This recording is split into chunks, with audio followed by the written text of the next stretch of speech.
Notre invité ce matin, Ségolène Royal. Bonjour. Bonjour. Merci d'être avec nous. Oui. Plus d'écotaxe. Est-il vrai que la décision a été prise mercredi après le Conseil des ministres, lors d'une petite entrevue avec François Hollande et Manuel Valls?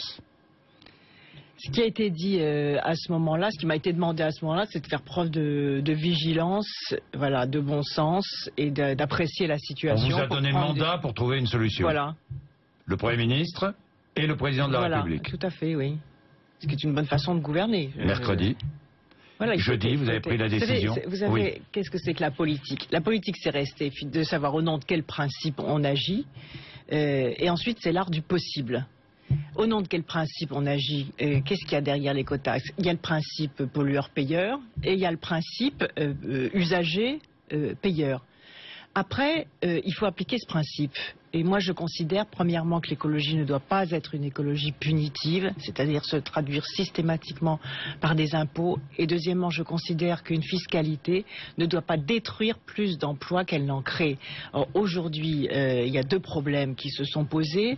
D'abord, c'est que l'application du système de l'écotaxe s'est avérée impraticable, pour plein de raisons, et deuxièmement qu'elle risquait de détruire plus d'emplois chez les transporteurs routiers que de n'en créer. Donc à partir de cela... C'est ce que vous ont dit les fédérations de transporteurs routiers. C'est ce que j'ai compris hier matin. C'est ce que j'ai compris de la situation, et ce constat-là, je l'ai partagé avec Alain Vidali, ce secrétaire d'État au transport, et par conséquent, nous avons décidé la suspension signée de ce dispositif qui est mal appliqué et qui a des aspects tout à fait pervers, utilisons ce mot, puisque 20%, 40% du rendement de l'écotaxe échappe aux Français, c'est-à-dire vont dans la rémunération d'une entreprise privée italienne, le Ecomove. Donc il y a un système voilà, il y a un système à la base qui a d'ailleurs été, je dis ça sans esprit polémique, mais créé par le gouvernement Fillon, qui d'ailleurs s'est bien gardé de l'appliquer parce qu'il est inapplicable. On a fait un essai malgré tout, puisque des contrats avaient été signés avec cette entreprise privée avant par le gouvernement Fillon et Nathalie Kosciusko-Morizet. On a quand même essayé de sauver le dispositif parce qu'il y avait des contrats qui étaient en place, parce qu'il y a une société qui a été mise en place avec 200 personnes, auxquelles je pense aussi qu'il va falloir... On va en parler. Voilà, auquel il va falloir trouver une solution. Et donc, on a quand même essayé, on avait imaginé une expérimentation, et de quoi s'est-on rendu compte en discutant avec les entreprises? Vous savez, moi, à un moment, je me mets à la place des autres pour savoir si ce que l'on fait est bon ou pas. Je me suis mis à la place des entreprises qui m'ont dit, voilà, il faut équiper tous nos camions de boîtiers avec des câbles, etc. Ça coûte cher.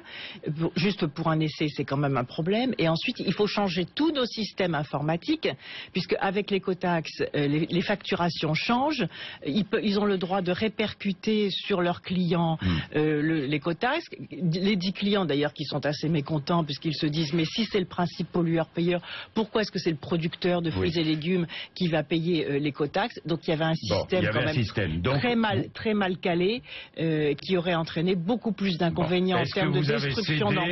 Est-ce que vous avez cédé au lobby des transporteurs routiers, Ségolène Royal? Ce sont les accusations qui sont portées par beaucoup, à gauche et à droite. Alors, ceux qui disent cela, je pense, sont de bonne foi au sens où ce qu'ils veulent, c'est le principe pollueur-payeur. Mais je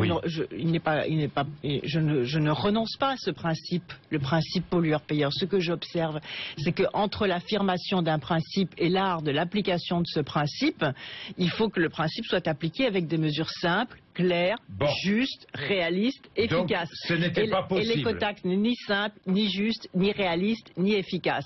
Donc sans état d'âme, sans aucun état d'âme, je suis prête à expliquer à tous ceux qui s'interrogent les raisons de cette décision. Sans aucun état d'âme, vous avez décidé de renoncer à l'écotaxe. Absolument, sans aucun état d'âme. Et cela d'autant plus que j'ai eu en face de moi des responsables professionnels tout à fait responsables, justement, qui ont accepté dès la semaine prochaine de revenir autour de la table pour que l'on trouve une solution. Alors on va parler des solutions, mais vous avez quoi? Vous avez évité une paralysie du pays?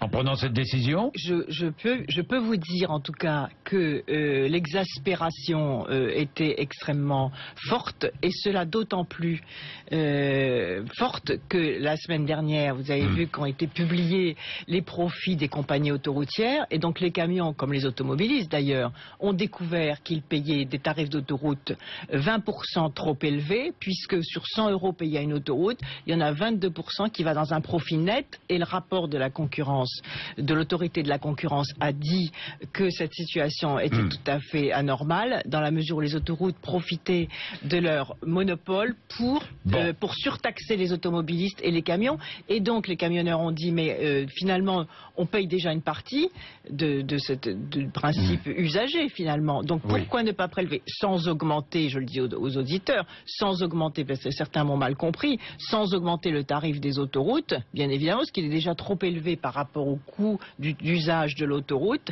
On pourrait donc baisser une partie de ce prix.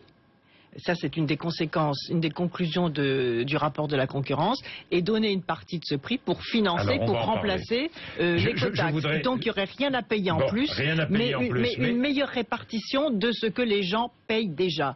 Voilà une solution intelligente, sensée, qui ne porte pas atteinte à l'emploi de ces entreprises. Ségolène Royal, on va être précis. Je ne dis pas que vous n'êtes pas précis, mais je veux être précis, encore plus précis. Vous n'avez pas toujours été contre l'écotaxe, puisque vous étiez pour une éco-redevance en 2007. Il faut le dire. Hein, oui, vous l'admettez. Mais attendez. Bien sûr, mais pourquoi, à condition qu'une nouvelle taxe entraîne une diminution d'une autre taxe. Moi, je suis pour une fiscalité écologique, mais pas une fiscalité qui s'ajoute aux impôts déjà existants, qui est mieux répartie, c'est-à-dire qui taxe davantage les activités polluantes, mais qui allège l'impôt sur les activités non polluantes pour que les gens réorientent leur production. Par exemple, un camion qui roule au biocarburant, prenons un camion qui roule au biocarburant, par exemple. Il est moins polluant qu'un camion qui roule au diesel. Donc, le camion qui roule au biocarburant devrait voir sa fiscalité allégée, et celui qui roule au diesel, avec un transfert de fiscalité alourdie. Bien sûr. Alors, ce qui fait. Mais Ségolène Royal, ce qui fait. Je voudrais que nous revenions. Attendez. Vous allez voir comment on va faire. Ça va être très simple. Moi, je vois quoi? Je vois que le manque à gagner va être énorme. Combien? Non, parce que combien le manque à gagner? 300-400 millions d'euros. Plus que ça. Les indemnités à payer. On va combien voir. 800 millions d'euros? Vous les paierez ou pas? Moi, je ne répète pas des chiffres comme ça qui sont lancés sur la table pour empêcher les responsables d'agir. Des pénalités vont être à payer. On verra. Non, vous ne les paierez pas? On verra. On va mettre à plat. Attendez. On va expertiser les choses. Parce qu'un dispositif qui ne fonctionne pas et qui repose sur 40% d'évasion de flux financiers, vous vous rendez compte que pour la première fois, la droite avait donné à une entreprise privée la responsabilité de lever un impôt. Mais c'est du jamais vu. Vous savez quel est le coût du prélèvement de l'impôt en fonctionnement administratif? 2%. Et là, la droite a donné à une entreprise privée le droit de prélever un impôt en mettant dans sa poche 40% du rendement. Ce qu'ont dit les patrons des entreprises de transport routier hier. On dit, mais de quel droit est-ce qu'on va payer 40% de cette taxe pour une entreprise privée donc la taxe italienne en plus, c'est-à-dire avec une indemnités, peut-être que l'État ne paiera pas. L'État va voir. On va voir. J'ai lancé l'expertise. Les portiques installés, ils sont installés ces portiques. Ils sont installés ces portiques. Mais qu'est-ce qu'on va en faire? On va regarder. Mais on va regarder, c'est-à-dire... On va les démonter. On va pas prendre des décisions absurdes sous prétexte que des décisions absurdes précédentes ont été prises. Vous êtes d'accord? Donc on va regarder qu'est-ce qu'on fait, comment ça se passe. Bon, mais il y a du manque à gagner parce aussi. Parce qu'il y a des pistes, il y a du manque à gagner quand même, parce qu'elle devait rapporter cette écotaxe. Bien sûr. Elle devait rapporter, on dit, entre 7 et 800 millions d'euros par an à l'État. À condition que ça fonctionne. Alors qu'est-ce qui se passe? C'est la hausse de la fiscalité sur le gazole. Absolument pas. Ah bon? Non, c'est pas lié du tout. Qui ne sera payé que par les ménages. Est-ce que les transporteurs routiers vont la payer, cette hausse de la fiscalité? Oui, tous ceux qui vont prendre tous ceux qui vont. Les transporteurs routiers ne seront pas exonérés de cette hausse? Je crois pas. À partir de janvier? Je sais pas, c'est pas moi qui m'occupe de ce c'est pas une taxe écologique. Non mais attendez. Non mais chacun ses responsabilités. Non mais Ségolène Royal, vous êtes dans un gouvernement. Parlez-moi plutôt. Parlez-moi plutôt de la solution que moi. Oui, non mais attendez, je vais vous parler. Ne vous inquiétez pas. Mais quand même, je m'arrête là. Parce que qui va payer? Qui va payer, si ce n'est le contribuable? Vous, moi et tous ceux qui roulent avec leur voiture, qui vont voir leur gazole augmenter, la taxe. Vous connaissez ma position, mon avis sur ce sujet. Vous êtes contre cette hausse d'ailleurs? Je n'étais pas favorable, oui. Vous êtes toujours contre là? Écoutez, je suis dans un gouvernement, donc je suis solidaire des décisions qui sont prises, mais cette décision n'a pas été prise. En tout cas, ce que j'ai obtenu, c'est qu'elle ne soit pas prise. Est-ce que les conducteurs routiers paieront cette taxe? Oui ou non? C'est en débat au Parlement en ce moment. Donc je ne vais pas me prononcer sur une décision qui n'est pas encore... C'est en débat. Je ne vous répondrai pas là-dessus, Jean-Jacques Bourdin. Pourquoi? Parce que c'est de la responsabilité du ministre du Budget et c'est de la responsabilité des parlementaires. C'est votre loi ou c'est la loi de la transition? Oui, c'est dans le budget. Cette taxe n'est pas dans ma loi. Voilà, c'est dans le budget. Oui, mais quand même, c'est une taxe sur le gazole. Vous êtes concerné. Je suis concerné, bien évidemment, mais ça n'est pas de ma responsabilité. Non. Moi, je suis pour chacun dans ses responsabilités. Il y a d'ailleurs 2 taxes.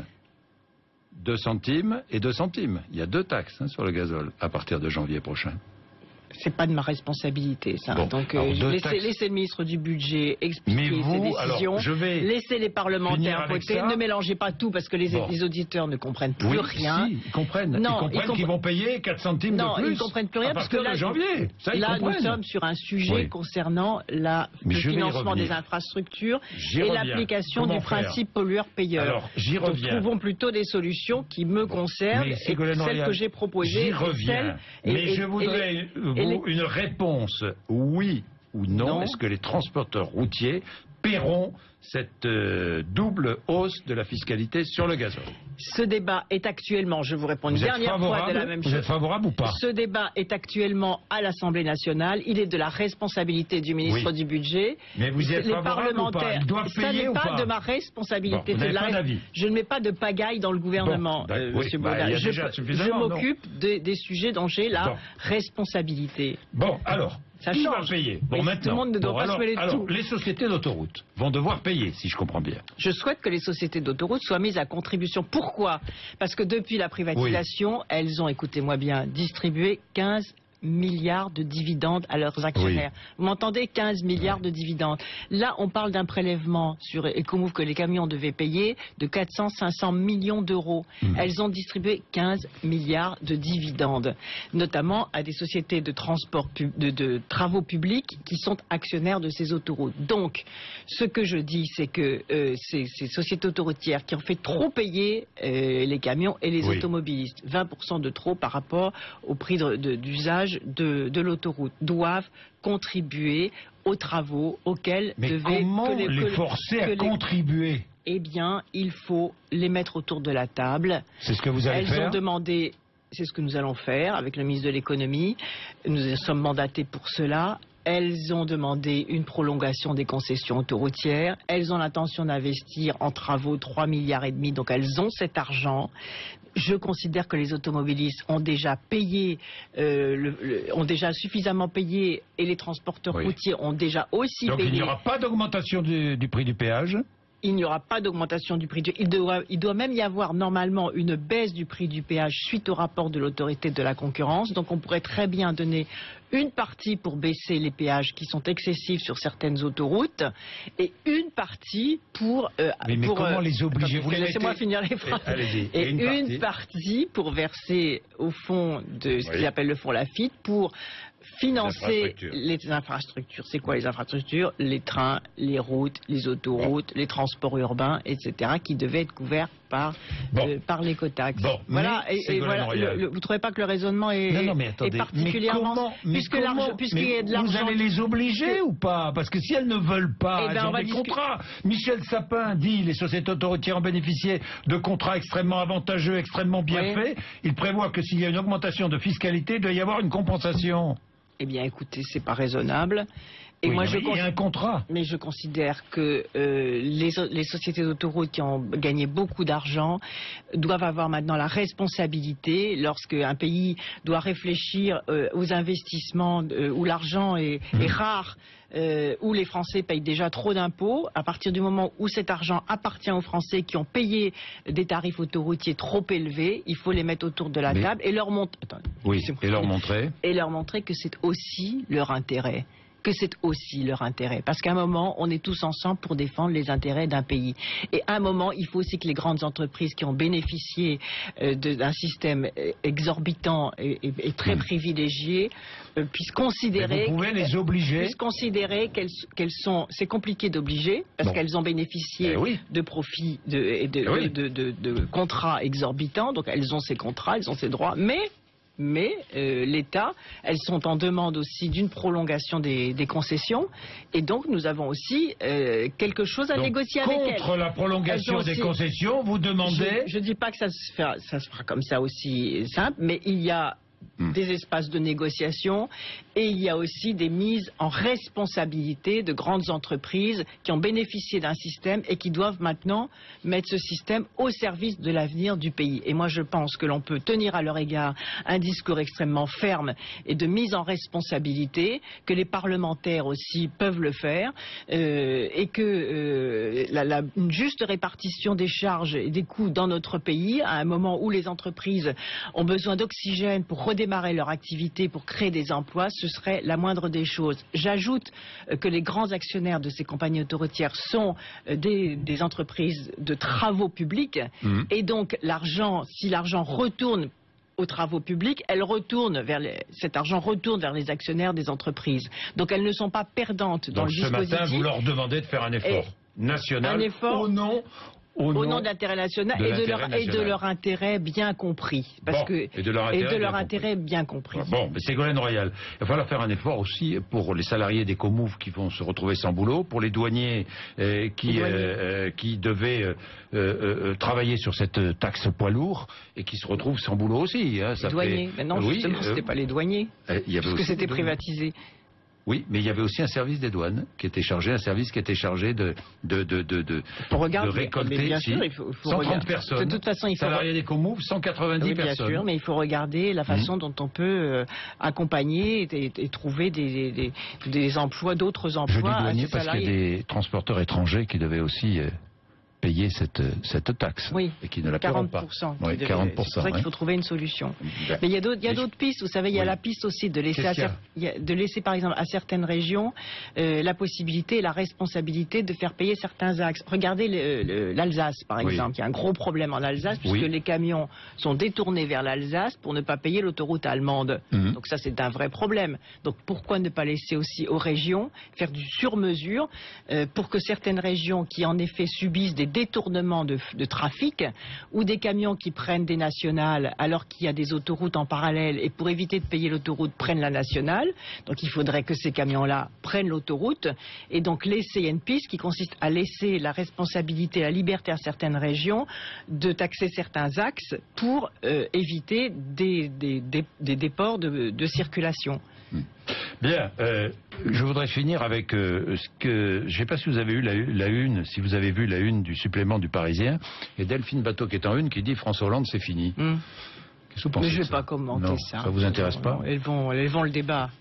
Oui. Il y a tellement de travail à faire, vous savez. Elles vont le débat, oui. Ne perdons pas de temps. Est-ce qu'il vous est possible de gouverner encore, de bien gouverner en ce moment? Parce qu'on a l'impression que vous reculez surtout. Pas vous, personnellement, je parle du gouvernement. Je parle du gouvernement. Mais c'est pas reculer.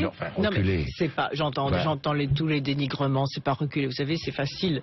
C'est facile de dénigrer lorsqu'on n'est pas aux responsabilités. C'est facile. Et puis quand les choses vont mal, on dit pourquoi est-ce qu'ils ont pris cette décision? Quel gâchis, a dit même Frédéric Cuvillier, qui était secrétaire d'État au transport il y a encore peu.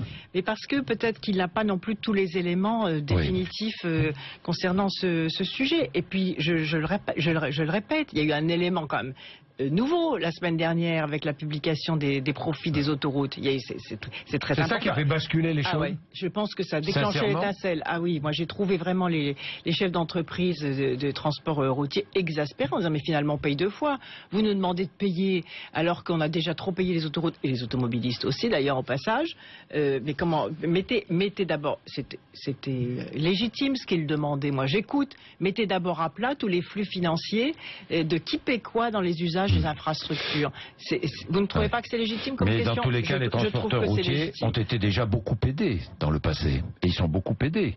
Baisse de la taxe à l'essieu, autorisation de circulation. Une fiscalité comme la taxe à l'essieu, justement. Oui, mais enfin, elle a été considérablement baissée. Mais vous savez, ce qui était étrange quand même dans l'écotaxe, c'est qu'ils avaient la possibilité de la répercuter sur leurs clients, c'est-à-dire sur les producteurs de fruits et légumes, sur ceux qui ont besoin de transport. Donc le système pollueur-payeur ou le péage par les camions n'était même pas appliqué, puisqu'ils avaient la possibilité de répercuter ça.